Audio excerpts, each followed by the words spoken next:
So I have a lot of rolls of film to process. I have some rolls of 120 and some 35 mil. This is Fomapan 100. It's all black and white film. So I'm going to go through the entire process from um, opening the packet of film to see what it's kind of suggesting for your developmental chemistry and other bits and pieces, loading the film onto the spools, mixing up the chemistry, what I do for the agitation, taking it out, rinsing it, and then finally hanging it. So it should be the entire process start to finish. As one video, it might be a little on the long side, but we see how it goes. So yeah, come with me, join in along the journey. In theory, by the time you finish watching this, you should at least have the confidence to do this yourself if you ever want to do it. It's fairly straightforward. I've been doing it for a while, but I was once a beginner at it, and it gets easier every single time you do it. So I'll run through the whole process. Okay. There's a few things you'll need to actually develop your film. So you either need a completely light tight room, or I've always found it easier, despite actually having a dark room myself. I use one of these dark bags, but I put the reels in the film inside, and I can transfer the film onto the reel inside the dark bag without the need to completely shut off light in the room. You need the actual reels themselves. This is a Patterson reel here, the one on top, and these are AP reels. I kind of have a ever so slight preference for the AP reels because I find when I'm in the dark bag, I find it easier to find which direction I'm supposed to load the film. These are the same reels will do your 35 and your 120. You actually just separate them out and you adjust them to the size of the film that you are developing. So obviously that's 120 and that's roughly the size of the 35 mil. So there's that. You will need a developer. So at the moment I actually have the Rodinol or the Oro 9 one shot. Is rebranded a lot of different ways. Agva and a few others do the same chemistry with slightly different names, and I have the classic Kodak HC110, and then you look at the leaflet for this and you work out which concentration of developer you need. So if you've ever actually opened up one of these packets of film, you'll see inside the packet they have development times here for the different developers that you actually use. It's kind of hard to see on this. I'll try and bring it up on the screen bigger, so it just gives you an idea of developers that you're using and the times that you're going to use. So, but I also find that for an awful lot of these, because I sometimes don't have the developers that are on these lists, I look on the massive dev chart and I can find that if I have Rodinol or the HC110, there's a selection of other developers I can use for all of these. You need a daylight development tank. So these are the Patterson Tanks, and when you push the film inside this, you can do the rest of it out in the daylight. I have a few different sizes of these. So this is one that would take one roll of 120 or two 35 mils, and I have some that go up to sort of 8 rolls or 35 mils. So this, when you open this, inside of it is a little chamber. There's a little chamber inside this, and then ultimately the reel gets loaded with the film, which we'll do inside the dark bag. So the reel gets loaded with the film, that goes inside there, this goes on, and the whole thing is done inside the dark bag. This is light tight. You pour in your chemistry, you do your agitations, and that's your film developed. So I'll go through all these in a little bit more detail. I find if I'm doing 35 mil, I like to have a scissors in the dark bag with me, just for cutting the ends off the film, and I'll show you that in a separate film clip. You need some cylinder graduated cylinders or containers for holding the liquid. You need one for your developer, one for your fix, and if you're working somewhere where you don't have running water, it might suit you to have one with water in it as well, but I get away with it here because I actually rinse my film down in my kitchen. I don't have running water in my dark room. A funnel, because you can reuse the fix a lot. I find having a funnel lets me put the chemistry back in the bottles for reuse later on. So that's kind of the basic. You need the reels, you need the daylight tank, you obviously need film, you need some sort of chemistry, so developer, fix. Some people use stop. I don't. I haven't used stop for developing my film for years, and I find it's not detrimental. Definitely use it when I'm making prints in the darkroom, but not for developing my film. And then I also, as a final step, just after I've washed my film, I put a couple of drops of photo flow in, and this actually I found means I don't get residue stain on my negatives, and they kind of dry more evenly, and I have less dust. So I happen to use a little bit of photo flow. If you're reusing things like your fix afterwards, I have some of these brown bottles that I keep my fix in, and I reuse it a lot before it's expired. And I have a small graduated cylinder that I use for actually measuring out the chemistry that I need. And the other thing that is very useful is a thermometer. So I have a couple of types here in my darkroom. I have a standard sort of mercury felt thermometer. Some people don't like them. There's a risk if they break, you get mercury all over the place. I've had this for a long time, and it works for me. But I also have a little digital thermometer, and this just sits in the basin when I'm doing the work, and it kind of, it's just a digital readout on the temperature. So if you kind of look in there, the ambient temperature in my room here at the moment is about 22 degrees. So my chemistry is going to be about 20 degrees centigrade when I'm developing. So I think that's 63 Fahrenheit.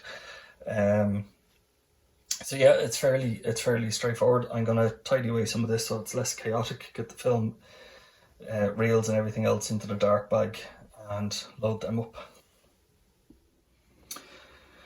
The volume of chemistry that you need for developing the rolls of film is actually dictated by the size of the tank and how many rolls you're putting in. So this is the Patterson tanks that I use, and if you look in the bottom here, it's telling you that for a roll of 120 film you need 500 milliliters of liquid inside there. So your developer is actually going to be a ratio of developer to water, but you're aiming for a working solution of 500 milliliters per roll. And in this particular tank, I'm going to load 3 spools and do 3 rolls of 120 in this tank at once. So I need 1500 milliliters, or 1.5 litres in total. So I'll show you how to work out kind of the ratio on that in terms of the chemistry that you actually need. So I have 1500 milliliters of water in here, and the massive dev chart tells me that for developing foam of 100 in Rodinol, so R09, it has loads of different names. I'll try and upload just a screen grab of the website where I got that information and just show you where you can kind of find the development times for hundreds of different developers and film combinations. But it tells me that for Rodinol and Foma, it's 1 + 50 for 8 to 9 minutes. So we have 1500 milliliters of water. So the easiest way to do this is for 10 mils of developer is 500 milliliters of water, 20 is 1000, and 30 is 1500. And this is the volume of liquid that we have. It's a fairly rudimentary way of doing your ratios, but if you struggle with this, you just kind of scribble it down, you add a 0. You'll also find ratio calculators on the internet that'll do this for you. So this is just very rough and ready how I do it. I sometimes do this. I do it in my head, but I sometimes like to write it down just to make sure I'm right with this. So I have my little graduated cylinder here.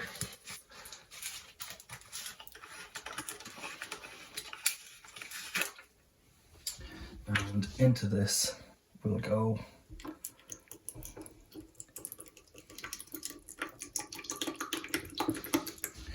30 milliliters of developer. So it's kind of hard to see it, but and then that goes in here. So that's my developer. You do a pretty similar thing for your fix. So if you do something like Ilford's rapid fixer, you have here it shows you your ratios here for your 1 to 4 or your 1 to 9. So typically for the film, I'm using the 1 to 9. So it's for every 1 litre of rapid fixer you would use 10 litres of water. So in reality it's kind of like 100 millilitres of this, 900 millilitres of water will give you 1 litre of your working solution. So this is actually the fixer I use here. I get through a lot of it in the darkroom, so I tend to buy 5 litre buckets of it. You can reuse your fixer a lot. It's only when it stops actually fixing the film that you want to throw it out and start fresh with that. I have another video on how to actually test to see is your fixer fully expired or used totally. So I actually have some fix pre-mixed from some other film that I've developed earlier in the week, so I kind of have 2 litres of it here ready to go. But it's the exact same as this, you just get your ratio right. So if you wanted to make 1500 litres and it's 1 to 9, so it would be for 100 millilitres, and you just follow the logic through in that, so that gives you 1 litre of your actual working solution. So it's fairly straightforward, it's just kind of similar ratios. So that's our developer mixed up, we have our fix mixed up. So I need to just get the film onto the reels and into the daylight tanks.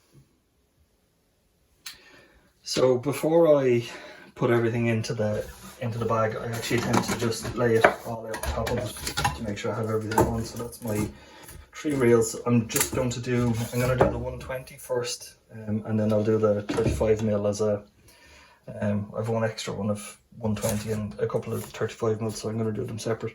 But I separate them all out here to make sure I have everything, because once you zip yourself inside this, it gets a little bit more tricky. Try and get yourself back out of the bag. So I make sure the film, the reels and the tank all go in there, and I've laid them out beforehand to know that they're definitely in there.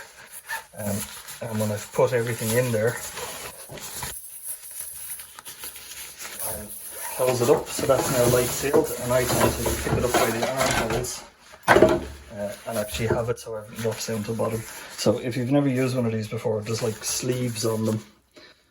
So make sure if you have a watch that's likely to light up inside, make sure you take that off. So I've made that mistake before. So you actually just put your hands inside, so there's 2 sleeve holes,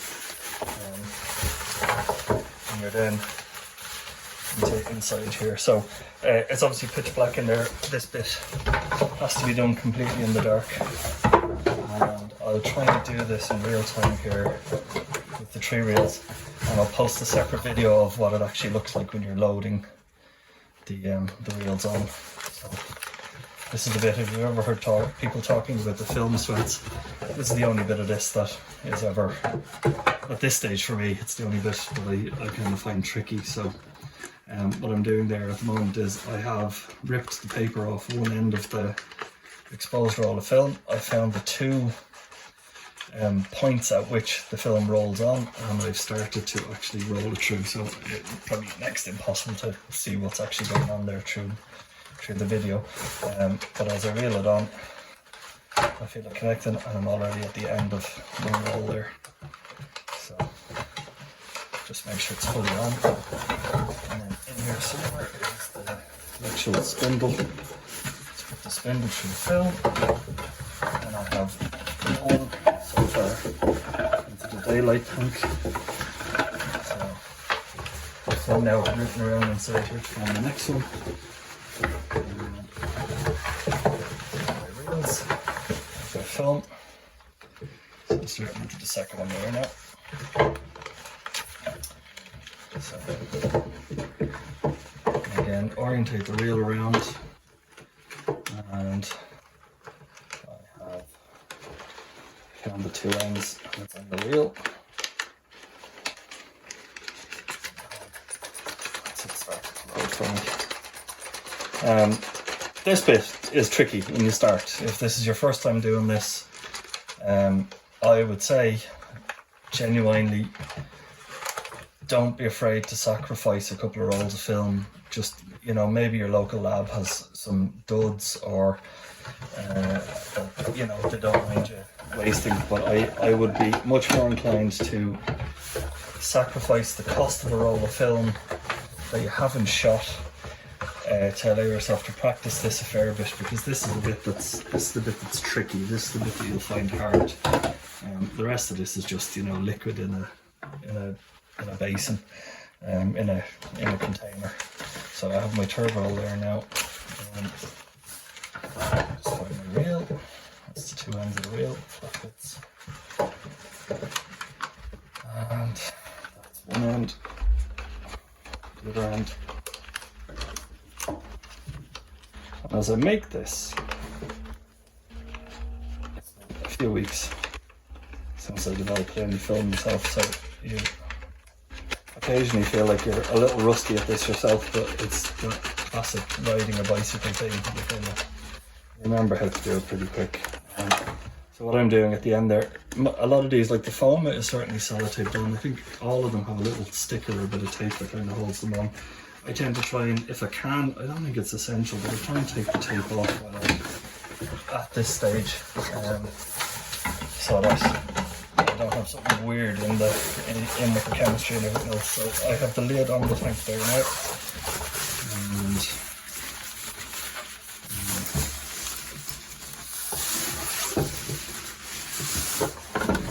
that's my film in the daylight tank, and I'm ready to go with this. So that's if you've ever seen it, that's the 120 backing filter that comes off the end of it. So that's this bit. So what I'm going to do next is I tend to, you don't have to do this. Some people do it, some people don't, but I've been doing it this way for so long now. I'll pre-soak this. I'll put 1.5 litres of water into this just to get the container and the film and everything up to the same 20 degrees. It's not absolutely essential. It's one of these things where some people do it, some people don't do it. Some people will tell you you're mad for doing it, and the exact same amount of people will tell you you're completely wrong for doing it or not doing it. So it's one of those horses for courses, make your choice type thing. Whatever works for you. I've done it both ways, and I just find my results are a little bit more consistent if I do my pre-soak. So I'm just going to do my pre-soak on this. So the same process here. I'm putting 2 rolls of 35 and a roll of 120 into this tank. So I actually have 4 reels here, because I find when I load them all in, if I don't put an additional one in, sometimes if you've 3 reels in there, they kind of bounce about and you end up with a gap towards the top where one reel might be up. Now I'm going to fully fill this tank, but I sometimes use larger tanks, or I might just have 1 roll of 120 in a bigger tank, and you kind of go, well, I only need 500 ml of developer, and rather than wasting chemistry, you just make slightly less. But I put the extra reel in just to kind of bulk it out to make sure that when the lid's on, nothing is actually moving around inside. So the exact same process here. I have my reels laid out, I have my film. Because I'm putting 35 ml in, I throw scissors in as well, because I like to cut the leader off, so you'll see that in the film loading part of the video. And the lid, and then I just fire all of this in together. So yeah, it's the exact same as then when you're doing the 120. It all just goes in the bag, and you seal up the bag. So whether you're doing 120 or 35 ml, all the same.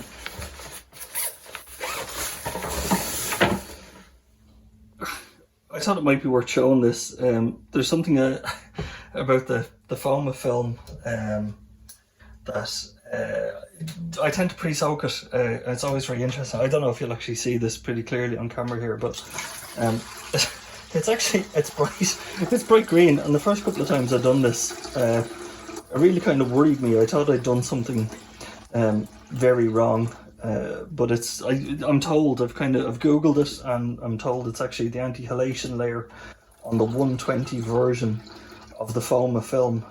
So I've stopped worrying about it, but you know, if you've never developed Foma before and you see it, it can be kind of surprising and worrying. So yeah, so this is my rolls I'm going to develop now. So in here is my 1500 milliliters of Rohypnol, and it's going to go in my daylight tank, which I have 3 120 rolls of film. There. And I start my timer, so I do this for 8.5 minutes. Massive Dev says between 8 and 9, so I split the difference. So what you do is you do 1 minute of constant agitation.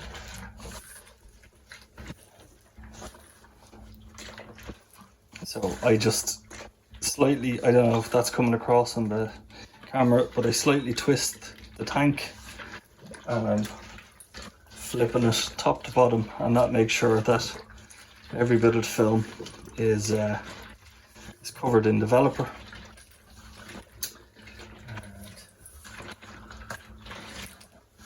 Timer running in the background here, just out of shot, so I can see that I'm coming up on 1 minute of that.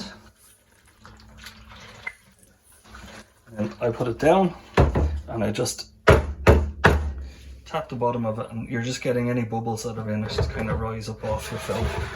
So that'll sit there for a minute, and then you're doing 2 or 3 agitations, so inversions or twists on it, every minute for the duration of your 8.5 minutes. So 1 minute constant agitation, and then every minute kind of doing 2 or 3 inversions.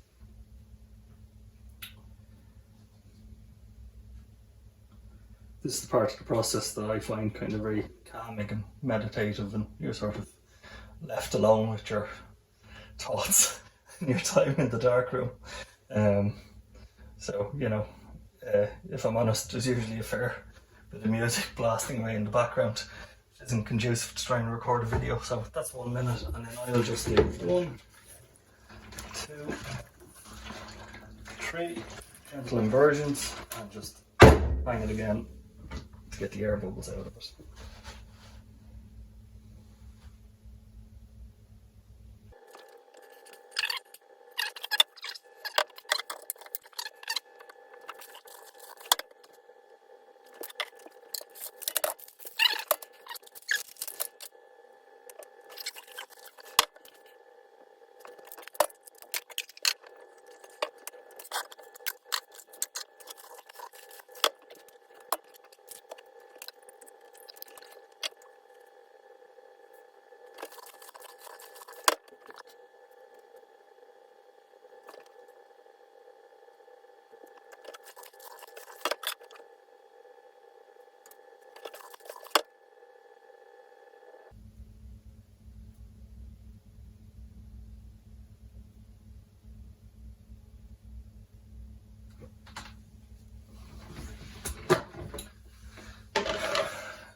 So I'm coming up on 8.5 minutes.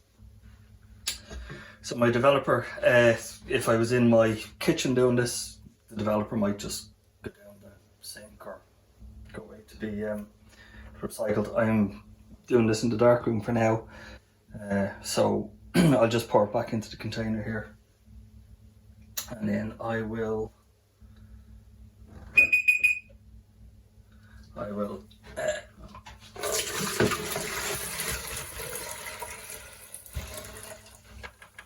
so this is the you know, if you're worried about these things in the Foma pan, that's your bright green film now. So into here then is going to be my fix. So there's a litre of fix in each of these, both made around the same time, both used for the same film. So I'm happy enough that neither of them are expired. So the reason I'm pouring both of them in, they're both the exact same thing. I just want them to expire at the same rate. it's just from a kind of chemistry management point of view, it's easier for me to do that. So I have filled it, put it on, and I do this for 5 minutes.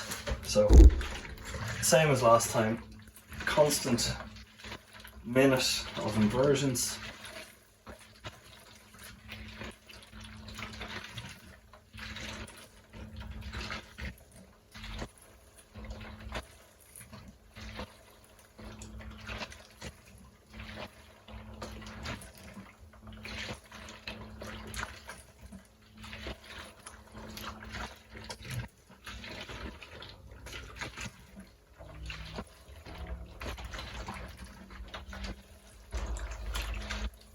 So you really just, you want to keep doing this until the film is fixed.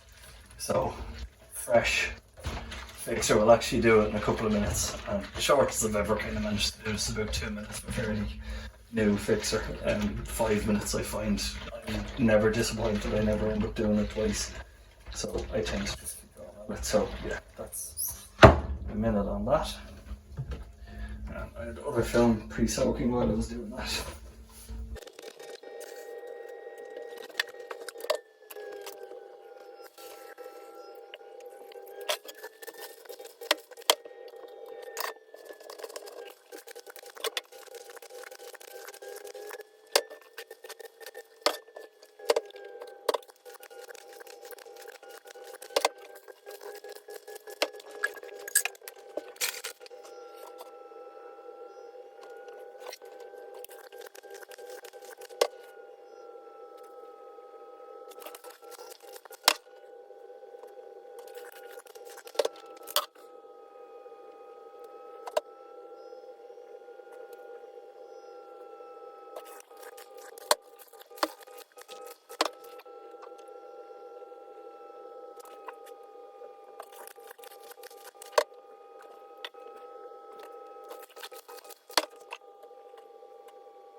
So that's about 5 minutes, maybe a little longer. So I have to fix some more film, so I'm just throwing it into the jug here. These now I'll actually bring down to my kitchen sink to rinse them, because it's just easier if I actually have running water. But that's the dev and stop in real, or development and fix in real time. So yeah, next for this is rinse and a tiny drop of photo flow. And then it's, I just have, just do this bit of my kitchen sink. It's just marginally easier. I don't yet have running water in my darkroom. I may never put running water into my darkroom. It might just be overcomplicating things here for me. So I completely fill it and I let it run over, which is also kind of allowing the equipment to be washed out ever so slightly. So it's you're letting it run. There's hoses you can get that kind of go all the way down to the bottom and kind of force the water back through. I've never used one, I've never had any problems. Available. I'll eventually just take the lid off, and this is the first time you're going to see your film, and I'll actually generally slush it down a bit and knock off the water. Completely empty it. Refill it again. And I might do sort of 2 or 3 complete changes of water, but also kind of agitate the film in here while I'm doing it. And you can kind of have a sneak preview at your negatives and see is there anything on it. I can see just a faint outline of something there, so I know I have something anyway, at least one photo on my 3 rolls of film. So that's my second total change of water, and a bit of agitation. And I'll do this a bit more. Some people kind of, they're telling you to rinse it for half an hour, maybe longer, so I currently have negatives that I've been sort of developing film now about 10 years in the similar kind of slipshod manner that you've seen in this video. And certainly I'm printing stuff in the darkroom that I made negatives for 10 years ago, and I'm not seeing any decline or chemical residue on the film. If you're worried about it lens for longer, I'm a little bit horrified sometimes by the amount of water I'm using for this. But you know, kind of go with your own needs and your conscience in relation to this. My last go through, I tend to I just add a tiny bit of photo flow, but what I want to do is, just before I do that, before I go much further with it, I actually will undo a little bit of the film, and I'll have a look and make sure it's completely clear. So this is the time, if I felt I needed to refix this is the point at which I'd kind of capture that. But these look good, they're clear, they don't need further fixing. So what I'll do in there, maybe one last change of water.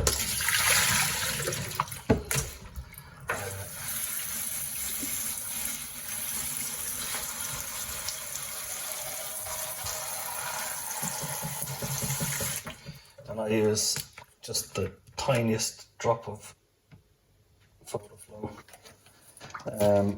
The chemistry I'm using because it's sort of readily available to me.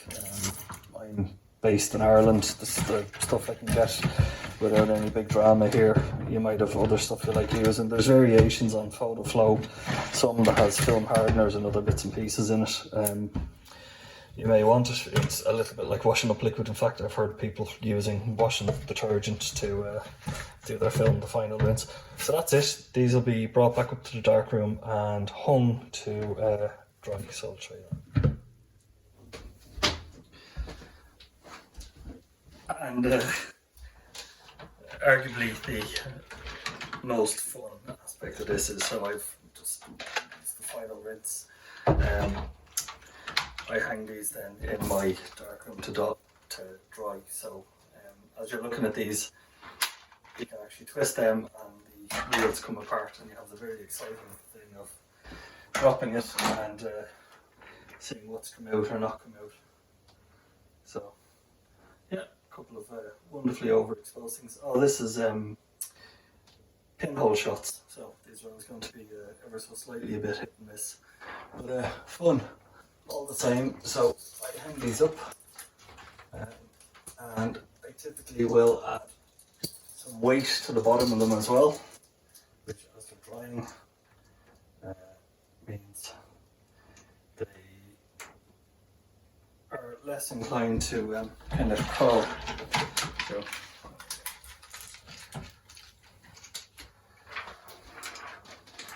some shots from the Rolleiflex. So yeah, these will be hung to dry, some portraits of people. Yeah, and again the same. I just clip them up, hang them to dry, and I mean that's pretty much it from start to finish, the whole process. I hope you've enjoyed that. There's a fair bit in it. If you have any questions, please feel free to ask them. Thanks very much for your time.